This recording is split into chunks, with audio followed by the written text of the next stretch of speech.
أعوذ بالله من الشيطان الرجيم. بسم الله الرحمن الرحيم.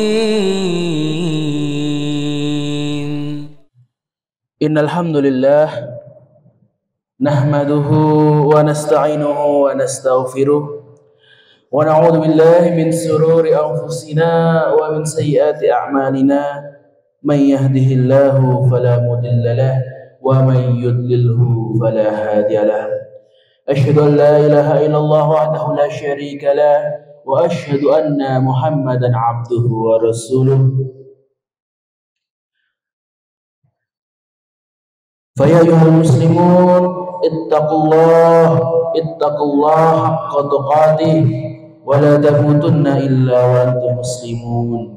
فقال الله تعالى في كتابه الكريم أعوذ بالله من الشيطان الرجيم يا أيها الناس اتقوا ربكم الذي خلقكم من نفس واحدة وخلق منها زوجها وبث منهما رجالا كثيرا ونساء واتقوا الله الذي تساءلون به والأرحام إن الله كان عليكم رقيبا. Ma'asyiral muslimin rahimani wa rahimakumullah. Marilah kita senantiasa bersyukur kepada Allah Subhanahu wa taala atas segala nikmat yang sudah Allah berikan kepada kita semua. Semoga dengan banyak bersyukur ini maka Allah akan terus menambahkan nikmat kita. Dan bersyukur ini dapat dimulai dari yang sedikit. Sebagaimana perkataan Rasulullah SAW, "Man lam yashkuril qalil, lam yashkuril katsir." Barang siapa yang tidak mensyukuri yang sedikit, maka ia tidak akan mampu mensyukuri yang banyak. Allah juga berfirman, "Lain syakartum lazidannakum." Barang siapa yang bersyukur, maka pasti akan aku tambahkan nikmat bagi kalian.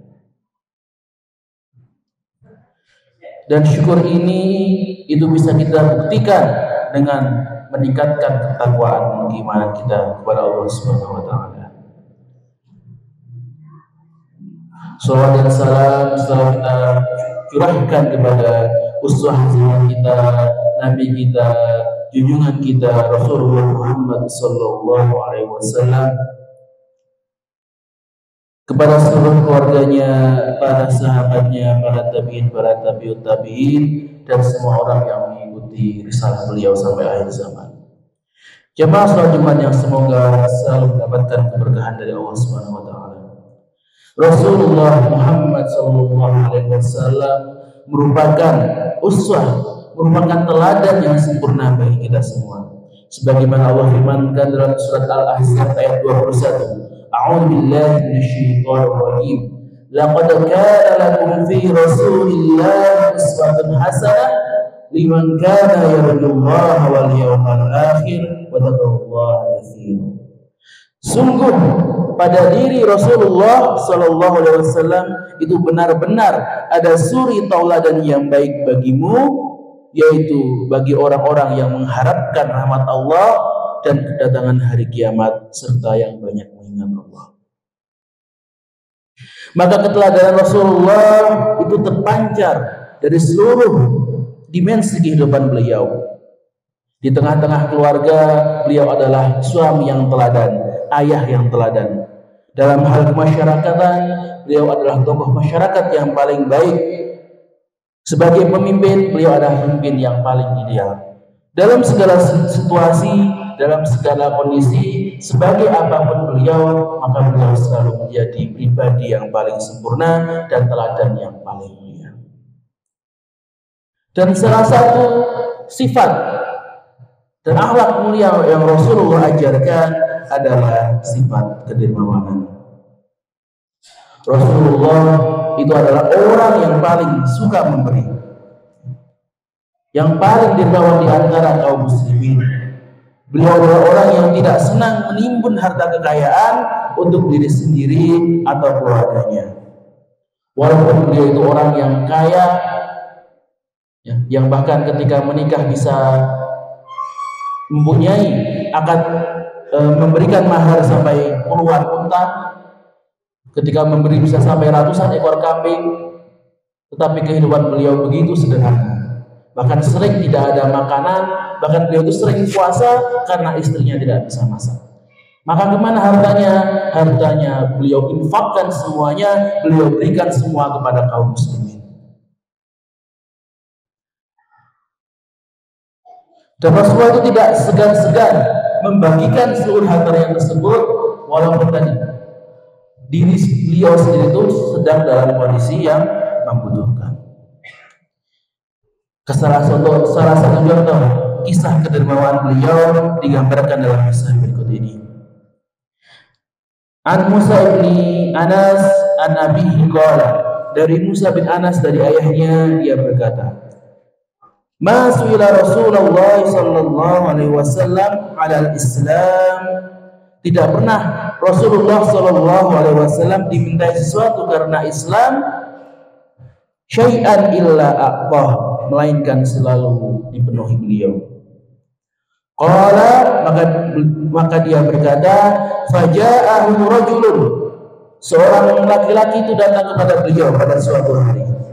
Fa'tahu ghaliman, kemudian kepada beliau lalu diberinya seekor kambing, bainal jabalain, di antara dua bukit. Jadi diberikan banyak kambing, yang kambing itu memenuhi lembah di antara dua bukit.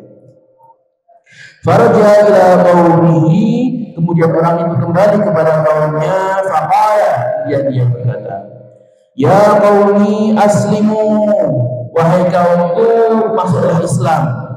Fa inna Muhammadan yu'ti adaan la yahsyal faqah. Sungguhnya Muhammad itu telah memberiku suatu pemberian yang dia itu tidak takut miskin. Maka di sini kita lihat bagaimana ketika Rasulullah SAW itu memberikan sedekah, itu tidak ada sama sekali rasa takut kepada kemiskinan. Tidak ada sama sekali. Dia itu kalau beri nyah-nyoh langsung memberi. Bahkan akhlak mulia ini itulah yang sangat dikagumi oleh orang-orang kafir yang akhirnya mendorong orang tersebut untuk masuk ke dalam Islam. Dalam sebuah kisah lain diceritakan ada seorang muslimah itu yang kasihan karena melihat Rasulullah kok pakaiannya biasa-biasa saja, pakaiannya sudah rusak semua. Akhirnya dia memberikan sebuah baju bagus, baju yang mewah pada Rasulullah. Pengennya ya supaya baju itu bisa dipakai ketika ada pertemuan resmi dengan para sahabat atau bertemu dengan utusan-utusan dari luar. Maka akhirnya Rasulullah memakai pakaian tersebut, kemudian berjalan-jalan di Madinah, berjalan-jalan di tengah jalan. Maka ketika Rasulullah itu sedang mencoba pakaian tersebut, sedang berjalan dengan baju tersebut, ada seorang sahabat yang datang kepada Rasulullah, lalu bertanya, wahai Rasulullah, itu kok bajunya bagus sekali, boleh nggak kalau itu baju itu buat saya? Jadi ini baju baru dipakai, bukan baru dipakai, baru dicoba oleh Rasulullah, baru sekali dipakai oleh Rasulullah, sudah ada yang minta. Kalau kita bagaimana? Langsung marah, langsung bersuluk. Kok baju baru malah diminta. Tapi bagaimana sikap Rasulullah? Rasulullah itu tidak ada komentar apa-apa, tidak merasa marah, tidak merasa jengkel, itu bajunya langsung dilepas, langsung diberikan kepada sahabat tersebut. Padahal baju baru dipakai. Inilah contoh bagaimana Rasulullah itu tidak menolak, tidak pernah menolak permintaan seorang. Selama beliau mampu, selama beliau minta, itu pasti akan diberi. Dan semuanya ini beliau lakukan karena ikhlas, karena mengharapkan ridha Allah dan mengharapkan rahmatnya. Beliau sedekahkan hartanya, bisa jadi kepada orang fakir atau orang yang membutuhkan, atau beliau infakkan di jalan Allah, atau untuk membuka hati orang lain agar masuk ke dalam agama Islam. Bahkan beliau itu tetap berinfak, tetap bersedekah walaupun dapurnya tidak ada makanan, walaupun istrinya itu tidak bisa masak. Bahkan sampai ada sahabat yang mengatakan bahwa ada 1-2 bulan rumah beliau itu tidak terdapat nyala api, artinya tidak pernah masak karena tidak ada makanan. Bahkan suatu hari beliau itu pernah menahan lapar dengan menalikan batu ke perut beliau. Masya Allah sekali, sungguh mengagumkan sekali sifat dari Rasulullah kita. Maka lihatlah bagaimana dermawannya beliau, bagaimana murah hatinya beliau ketika beliau itu menyedekahkan segalanya kepada umat muslim. Maka bagaimana dengan kita yang masih memiliki keluaran harta, yang masih punya baju bagus, yang masih punya banyak makanan, kenapa kita masih enggan untuk berinfak?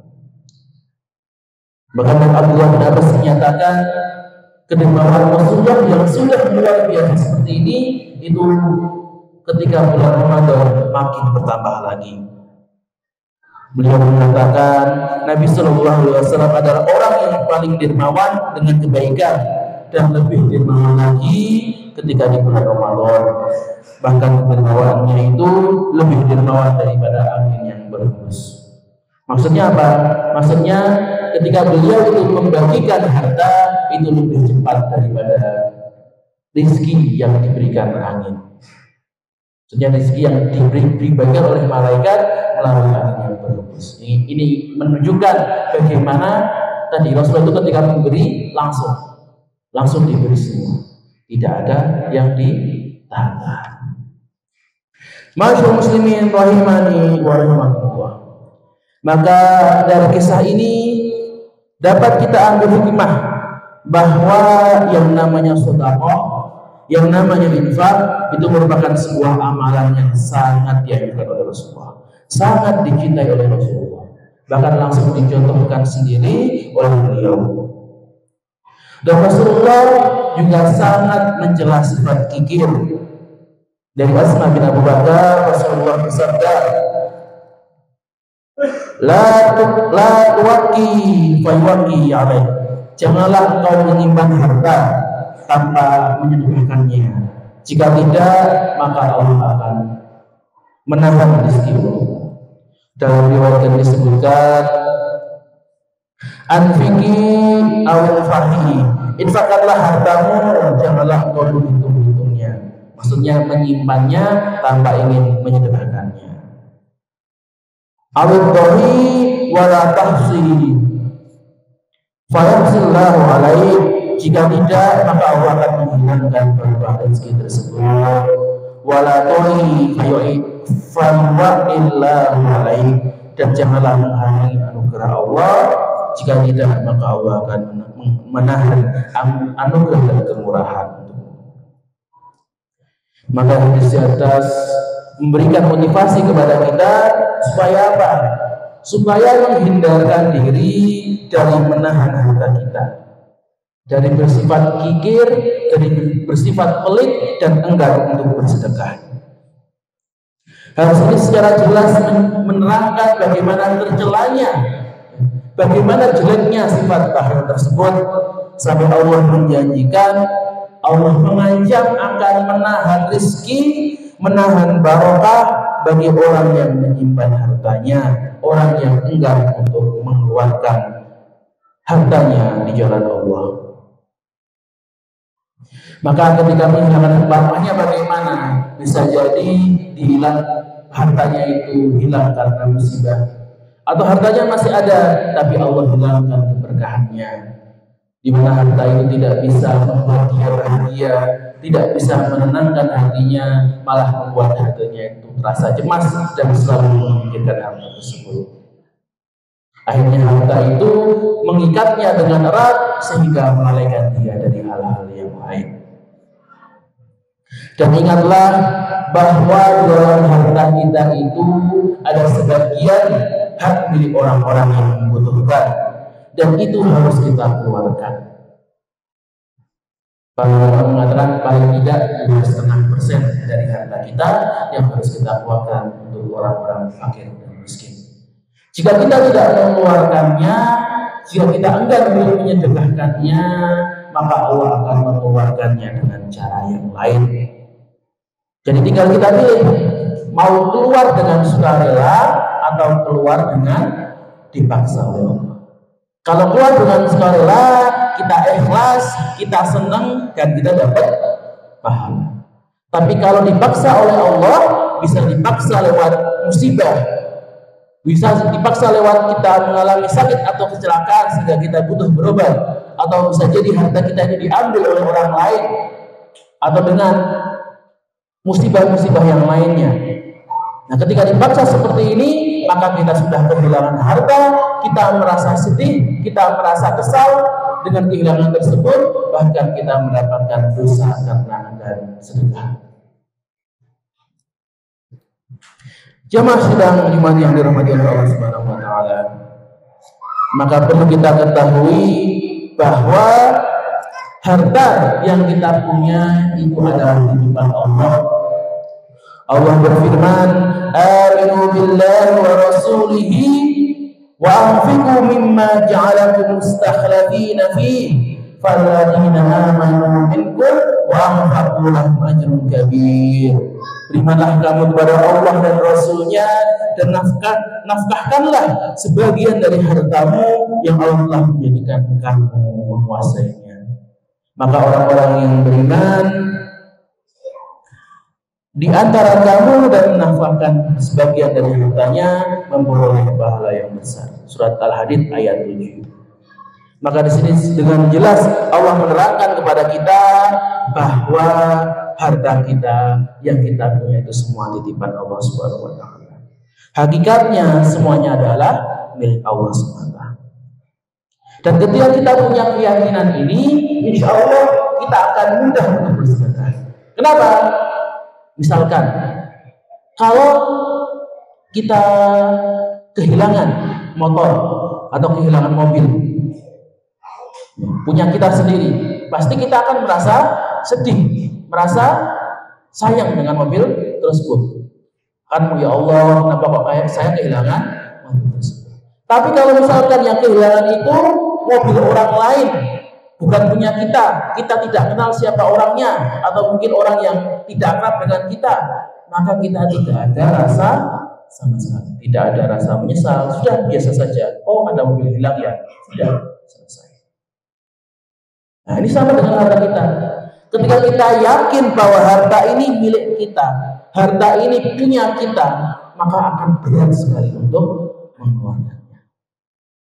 Kalau untuk sedekah, untuk infak itu rasanya berat sekali. Tapi kalau kita yakin bahwa harta ini tuh hanya milik Allah, Allah yang punya, Allah yang menguasainya. Kita itu hanya pengelola, kita itu hanya dititipi saja. Maka insya Allah mudah sekali ketika bersedekah. Ketika punya keyakinan tersebut, sedekah itu terasa ringan, infak itu terasa mudah. Apalagi ditambah dengan janji-janji pahala yang Allah berikan. Maka jamaah rahimani wa rahimakumullah, Nabi sallallahu alaihi wasallam bersabda, "Ma naqasat shadaqatan min mal." Tidaklah sedekah itu mengurangi harta. Maka di sini Rasulullah menerangkan kepada kita yang namanya sedekah itu walaupun secara lahiriahnya hartanya berkurang, tapi secara hakiki itu hartanya tidak akan berkurang. Kenapa? Karena apa yang kita berikan itu pasti Allah akan berikan ganti. Allah sudah menjamin itu. Apapun yang kita keluarkan di jalan Allah, selama kita ikhlas lillahi ta'ala, selama kita mengharapkan itu Allah, pasti akan Allah ganti. Maka gantinya bagaimana? Bisa diganti dengan harta di dunia. Langsung kita ngeluarin 10.000 dibalas 100.000 atau 200.000. Ada seperti itu.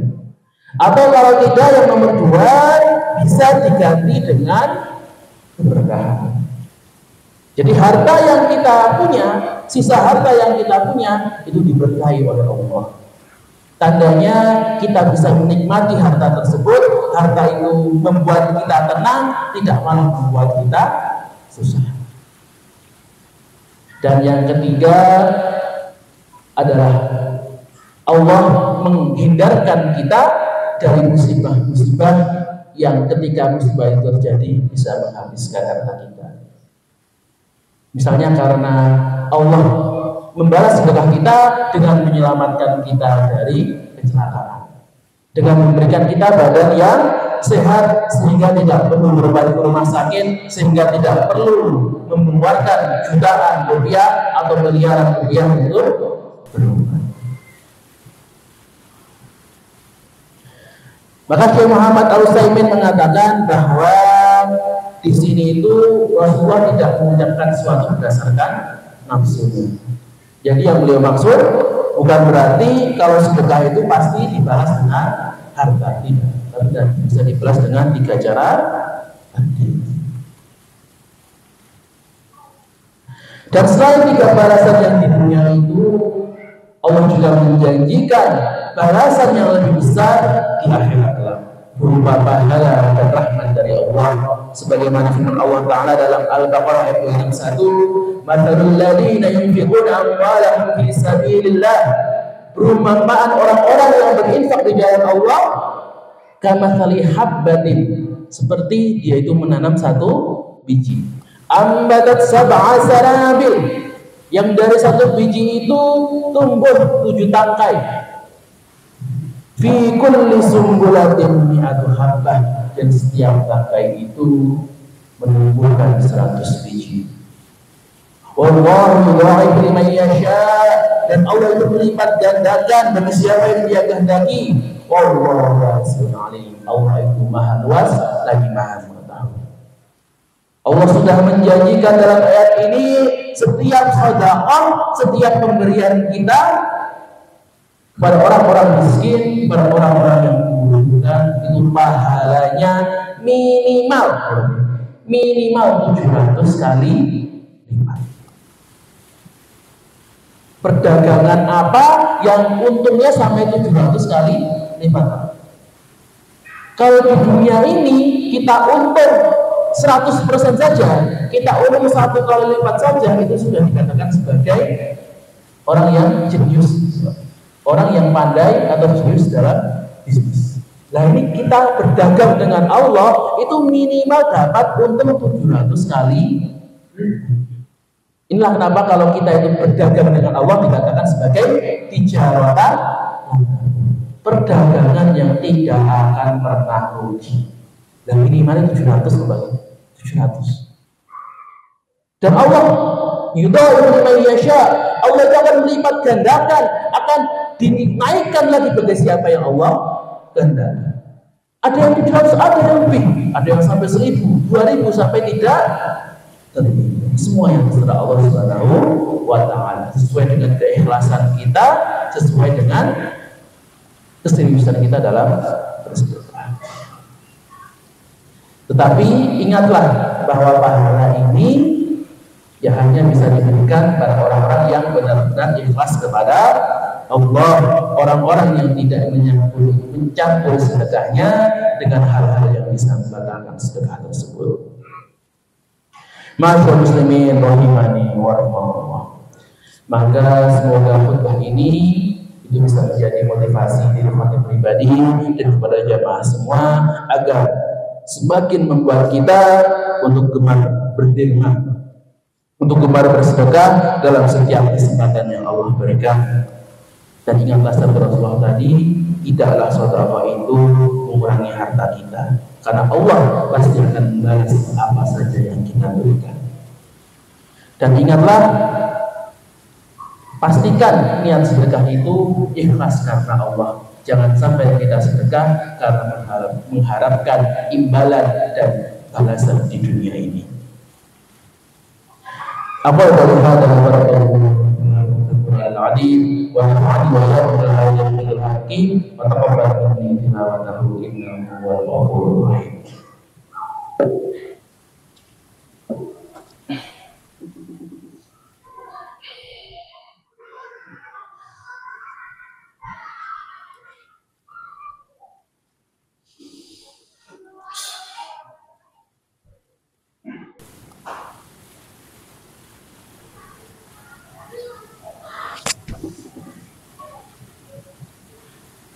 Alhamdulillahi wa kafa wa usalli wa sallim ala rasulih Mustafa wa ala alihi wa ala ashabihi ahli wafa. Asyhadu an la ilaha illallah wahdahu la syarika lah wa asyhadu anna Muhammadan abduhu wa rasuluhu amma ba'd. Fa ya ayyuhal muslimun usikum wa nafsi bi taqwallah wa ta'atihi faqad faza man ittaqa. Wa'lamu anna Allah amarakum bi amrin 'adzim amarakum bis-shalati was-salami 'ala rasulil karim. Qala Allah ta'ala fil Qur'anil 'azim a'udzu billahi minasy syaithanir rajim. Inna Allah wa malaikatahu yusholluna 'alan nabi ya ayyuhalladzina amanu shallu 'alaihi wa sallimu taslima. Allahumma shalli 'ala Muhammad wa 'ala ali Muhammad kama shallaita 'ala Ibrahim wa 'ala ali Ibrahim innaka Hamidum Majid. Allahumma ighfir lil muslimina wal muslimat wal mu'minina wal mu'minat al ahya'i minhum wal amwat innaka sami'un قريب مجيب الدعوات يا قاضي الحاجات. اللهم انصر المستضعفين من المؤمنين والمسلمات والمسلمين في فلسطين وفي سوريا وفي مشارقها وفي مغاربها وفي كل مكان وكن لهم وليا ونصيرا ومعينا وظهيرا. اللهم انصر المجاهدين في سبيلك وألف بين قلوبهم ووحد صفوفهم ووفهم لاتباع كتابك وسنة نبيك ويسر لهم أسباب النصر وفتح البيت المقدس وإقامة شريعتك. اللهم أعز الإسلام والمسلمين وأذل الشرك والمشركين ودمر أعداء الدين. ربنا لا تزغ قلوبنا بعد إذ هديتنا وهب لنا من لدنك رحمة إنك أنت الوهاب. يا مقلب القلوب ثبت قلوبنا على دينك. ربنا ظلمنا أنفسنا وإن لم تغفر لنا وترحمنا لنكونن من الخاسرين. اللهم إنا نسألك الهدى والتقى والعفاف والغنى. اللهم إنا نسألك علما نافعا ورزقا طيبا وعملا متقبلا. ربنا هب لنا من أزواجنا وذريتنا قرة أعين واجعلنا للمتقين إماما. ربنا اغفر لنا ولإخواننا الذين سبقونا بالإيمان ولا تجعل في قلوبنا غلا للذين آمنوا ربنا إنك رؤوف رحيم. اللهم اغفر لنا ذنوبنا وذنوب والدينا وارحمهما كما ربيانا صغارا. ربنا آتنا في الدنيا حسنة وفي الآخرة حسنة وقنا عذاب النار وقنا عذاب النار وقنا عذاب النار والحمد لله رب العالمين. عباد الله إن الله يأمر بالعدل والإحسان وإيتاء ذي القربى وينهى عن الفحشاء والمنكر والبغي يعظكم لعلكم تذكرون. فاذكروا الله العظيم يذكركم ولذكر الله أكبر. أقيموا الصلاة.